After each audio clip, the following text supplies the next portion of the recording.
اب سورۃ الزخرف کا آغاز ہے۔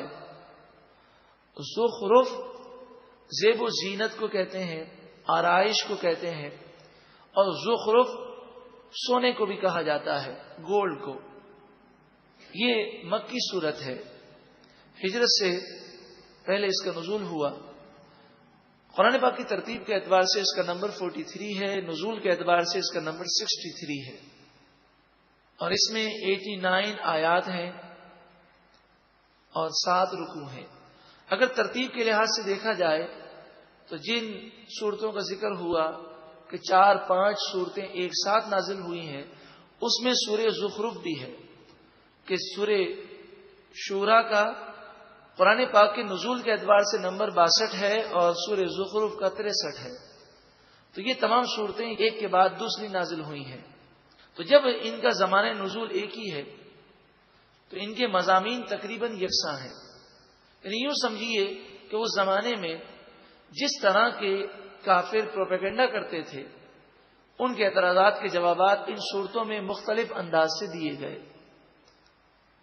بسم اللہ الرحمن الرحیم، اللہ کے نام سے شروع جو بہت زیادہ مہربان نہایت رحم کرنے والا۔ حامیم والکتاب المبین، حامیم حروف مقطعات، اللہ ورسولہ اعلم بمرادہ، اللہ اور اس کے رسول اس کی مراد کو زیادہ جانتے ہیں۔ والکتاب المبین، روشن کتاب کی قسم۔ انا جعلناہ قرآنا عربیا، بے شک ہم نے اسے عربی قرآن بنایا۔ لعلکم تعقلون، تاکہ تم سمجھو۔ قرآن عربی میں نازل ہوا کیوں؟ اس لیے کہ تم سمجھو کہ جس قوم پر قرآن نازل ہوا وہ عرب کے لوگ عربی کو سمجھتے تھے۔ اس سے یہ معلوم ہوا کہ ہم پر بھی لازم ہے کہ ہم قرآن پاک کو سمجھنے کی کوشش کریں۔ جب ہم دنیا کی زبانیں اپنے کاروبار کے لیے سیکھ سکتے ہیں، انگریزی زبان ہم سیکھ جاتے ہیں، کئی ایسے لوگ ہیں کہ جو جاپانی زبان سیکھ لیتے ہیں، جرمنی زبان سیکھ لیتے ہیں، وہ چائنیز بول لیتے ہیں، اپنے کاروبار کے لیے محنت کرتے ہیں، تو کیا ہم اللہ کے پیارے کلام میں غور نہ کریں؟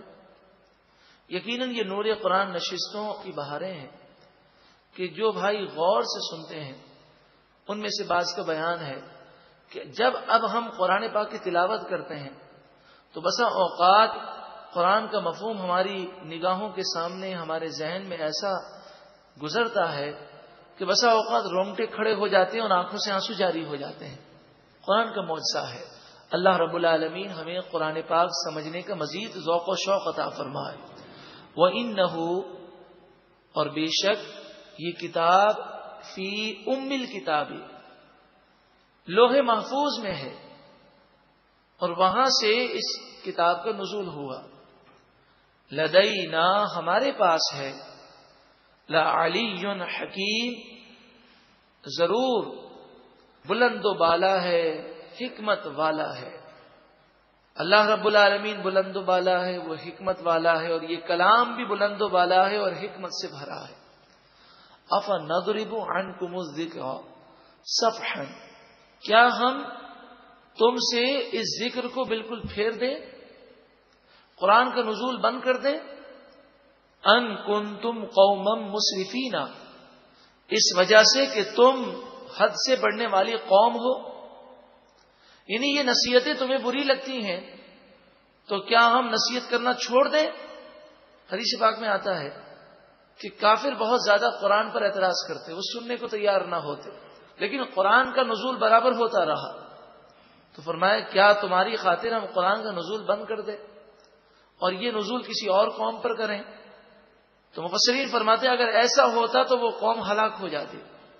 اور اس میں ہمارے لیے نصیحت ہے کہ اگر ہم کسی کو نصیحت کریں اور وہ سننے کو تیار نہ ہو تو پیار محبت کے ساتھ مختلف انداز سے نصیحت کرتے رہیں، ایک نہ ایک دن نصیحت کا ضرور اثر ہوگا۔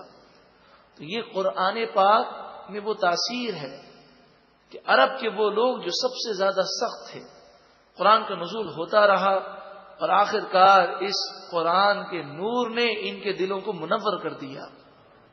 اور یہ لوگ ایمان لے آئے. وَكَمْ أَرْسَلْنَا مِن نَبِيٍّ فِي الْأَوَّلِينَ، اور بہت سارے نبی ہم نے پہلے لوگوں میں بھیجے. وَمَا يَأْتِيهِم مِّن نَبِيٍّ إِلَّا كَانُوا بِهِ يَسْتَهْزِئُونَ، جب بھی ان کے پاس کوئی نبی آیا تو ان لوگوں نے ان کا مذاق اڑایا، وہ ان کے ساتھ مذاق کیا کرتے یہ کافر لوگ. فَأَهْلَكْنَا، پس ہم نے ہلاک کر دیا، اشد منہم بطشن، ان لوگوں کو جو گرفت میں زیادہ سخت تھے، جو زیادہ طاقتور تھے، ہم نے انہیں بھی ہلاک کر دیا. تو کیا یہ کافر پچھلی قوموں سے عبرت حاصل نہیں کرتے؟ وَمَضَى مَثَلُ الْأَوَّلِينَ، اور پہلے لوگوں کی مثال گزر چکی جو عبرت کے لیے کافی ہے. آج بھی دنیا کے اندر ہم دیکھتے ہیں بڑے بڑے ظالم متکبر اپنی قبروں میں پہنچ گئے. کیا ان کا انجام ہمارے لیے عبرت نہیں؟ وَلَئِن سَأَلْتَهُمْ، اور اگر تم ان سے پوچھو، من خلق السماوات والارض، آسمان و زمین کو کس نے پیدا کیا؟ لَيَقُولُنَّ، ضرور بضرور وہ کہیں گے، خلقهن العزیز العلیم، آسمان و زمین کو اس نے پیدا کیا جو غالب علم والا رب العالمین ہے. یہ مشرکین مکہ کی ذہنیت کے مطابق بات کی گئی، کیونکہ مشرکین مکہ اللہ تعالیٰ کو خالق مانتے تھے، لیکن ان کا عقیدہ شیطان نے یہ خراب کر دیا تھا. وہ یہ سمجھتے تھے کہ اتنی بڑی کائنات ایک خدا نہیں چلا سکتا، نعوذ باللہ من ذالک. تو وہ سمجھتے تھے کہ کئی خدا ہیں. رب العالمین نے فرشتوں کو کائنات کا نظام دیا، لیکن اللہ تعالیٰ فرشتوں کا محتاج نہیں ہے، ولیوں نبیوں کا محتاج نہیں ہے. لیکن وہ لوگ یہ کہتے تھے کہ یہ چھوٹے چھوٹے بت جو ہیں ان کو الگ الگ ڈیوٹیاں دی گئیں اور رب العالمین ان کا محتاج ہے اور ہمیں ان کی عبادت کا حکم دیا گیا، نعوذ باللہ من ذالک. الذی جعل لکم الارض مہدا، وہ ذات جس نے تمہارے لیے بچھونا زمین کو بنایا، زمین کو بچھونا بنایا. وجعل لکم فیہا سبلا، اور تمہارے لیے زمین میں راستے بنائے. لعلکم تہتدون، تاکہ تم ہدایت پاؤ، تاکہ تم اپنی منزل کو پا سکو. اگر چاروں طرف اونچے اونچے پہاڑ ہوتے تو پہاڑ میں سے راستہ بنانا یا پہاڑ کو کراس کرنا یہ عام آدمی کی طاقت سے باہر ہے. آج بھی ایسے اونچے اونچے پہاڑ ہیں کہ کئی ایسے لوگ ہیں کہ جو پہاڑوں کی چوٹیوں پر پہنچ کر وہاں پر جھنڈے گاڑ کر اپنا نام وہ عالمی ریکارڈ میں لکھوانا چاہتے ہیں، لیکن اس کے باوجود وہ یہ طاقت نہیں رکھتے کہ وہ پہاڑ کو کراس کر کے دوسری جگہ جا سکے. یعنی کئی ایسے بڑے بڑے پہاڑ ہیں جس کی چوٹی کو کراس کر کے دوسرے مقام پر نکلنا یہ انسان کے بس سے باہر ہے. اگر ایسا ہی ہو جاتا تو لوگ ایک ہی جگہ پر قید ہوتے، چاروں طرف پہاڑ، اب جو جہاں ہوتا وہ وہیں پر قید ہوتا. اللہ رب العالمین نے آسانی فرمائی، پوری دنیا میں راستے موجود ہیں، ہم جانا چاہیں تو ہم پوری دنیا کا سفر کر سکتے ہیں اور دنیا کی نعمتوں سے فائدہ اٹھا سکتے ہیں. لازم ہے کہ ہم اللہ تعالیٰ کا شکر ادا کریں. والذی نزل من السماء ماء بقدر، اور وہ ذات جس نے آسمان سے پانی کو ایک مقدار کے مطابق نازل کیا. اگر پورے مہینے کی بارش یا پورے سال کی بارش ایک دن کے ایک ہی گھنٹے میں نازل ہو جائے تو انسان تباہ ہو جائے. وقفے وقفے سے بارشوں کا نزول ہوتا ہے. فَأَنشَرْنَا بِهِ بَلْدَةً مَيْتًا، پھر ہم نے مردہ شہروں کو زندہ کر دیا، یعنی بارش کے ذریعے مردہ زمینوں کو آباد کر دیا. وہ سرسب و شاداب زمینیں بن گئیں اور ان سے فصلیں پیدا ہو گئیں. جو رب بیج سے اتنا بڑا درخت پیدا کرنے پر قادر ہے، وہ تمہارے مٹی میں ملنے کے بعد تمہیں دوبارہ زندہ کرنے پر بھی قادر ہے. کذالک تخرجون، اسی طرح تمہارا نکلنا ہے، تم نکالے جاؤ گے. والذی خلق الازواج کلھا، وہ ذات جس نے ہر چیز کے جوڑے بنائے، ہر مخلوق کے جوڑے ہیں. مذکر مؤنث نر مادہ. وجعل لکم من الفلک والانعام، اور تمہارے لیے کشتیاں اور مویشی پیدا کیے. ما ترکبون، جن پر تم سوار ہوتے ہو، تمہیں سوار ہونے کی عقل اور یہ چیزیں تمہارے قابو میں کرنے کے لیے تم میں طاقت اللہ نے عطا فرمائی. لتستووا علی ظہورہ، تاکہ تم ان جانوروں کی پیٹھ پر سوار ہو جاؤ. ثم، پھر تذکروا نعمت ربکم، پھر تم اپنے رب کی نعمت کو یاد کرو. کشتی پر بیٹھ کر اللہ کا شکر ادا کرو. سواریوں پر، گاڑیوں پر اور جانوروں پر بیٹھ کر اللہ کا شکر ادا کرو کہ اللہ تعالیٰ نے ہمارے لیے آسانی مہیا فرمائی. اذا استویتم علیہ، جب تم ان سواریوں پر اطمینان سے بیٹھ جاؤ. وتقولوا، تو اس وقت تم کہو سبحان الذی سخر لنا ھذا. یہ سواری کی دعا ہے. اکثر لوگ حادثات سے بچنے کے لیے سواری کی دعا تو پڑھ لیتے ہیں، لیکن کبھی اس کے مفہوم پر غور نہ کیا.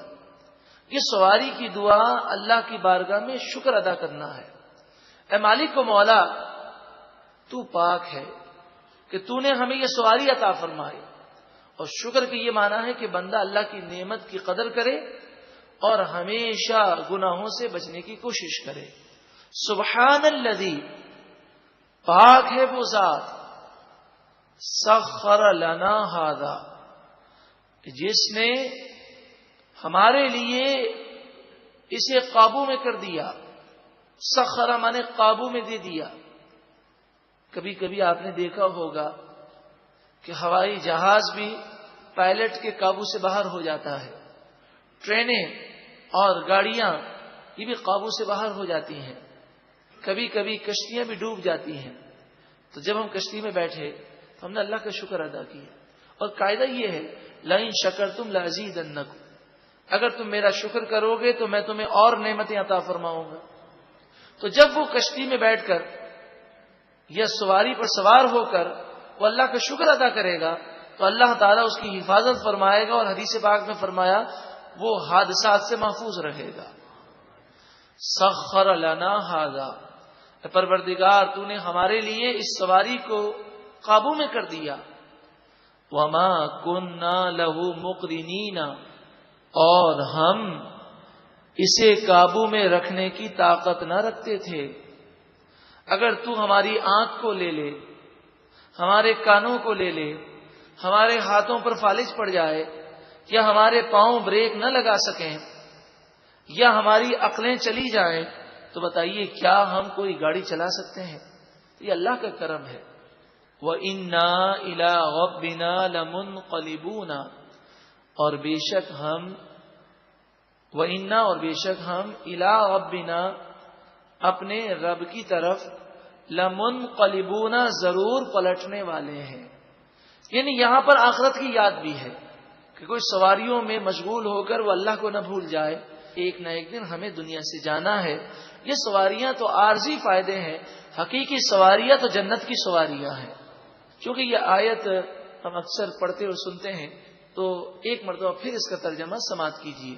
سبحان الذی، سبحان کے معنی پاک ہے، الذی وہ ذات، سخر جس نے قابو میں دیا، لنا ہمارے لیے، ھذا اس سواری کو، وما اور نہیں، کننا ہم تھے، لہو اس سواری کو، مقرنین قابو کرنے والے. یعنی یہ سواری پر ہم قابو کر لیں اور سواری ہمارے اختیار میں رہے، ہمارے کنٹرول میں رہے، اس کی ہم میں طاقت نہ تھی، یہ تو اللہ نے عطا فرمائی. وَإِنَّا، اور بے شک ہم، إِلَىٰ رَبِّنَا، اپنے رب کی طرف، لَمُنْقَلِبُونَ، ضرور پلٹنے والے ہیں. نبی اکرم صلی اللہ علیہ وآلہ وسلم کی عادت کریمہ مسلم شریف میں ہے کہ آپ یہ سواری کی دعا پڑھنے سے پہلے 3 مرتبہ الحمدللہ، سبحان اللہ اور اللہ اکبر، یہ آپ 3 مرتبہ فرماتے. اور ایک روایت میں ہے کہ اس کے بعد کلمہ طیبہ 1 مرتبہ فرماتے. الحمدللہ، سبحان اللہ، اللہ اکبر 3 مرتبہ فرماتے اور 1 مرتبہ پڑھتے لا الہ الا اللہ، اور اس کے بعد پھر آپ سواری کی دعا پڑھتے وَجَعَلُوا لَهُ مِنْ عِبَادِهِ، اور ان لوگوں نے اللہ کے مقابلے میں اللہ کی مخلوق ہی میں سے جز بنا دیے. اللہ کے بندوں کو انہوں نے خدا سمجھا یا خدا کا جز سمجھا.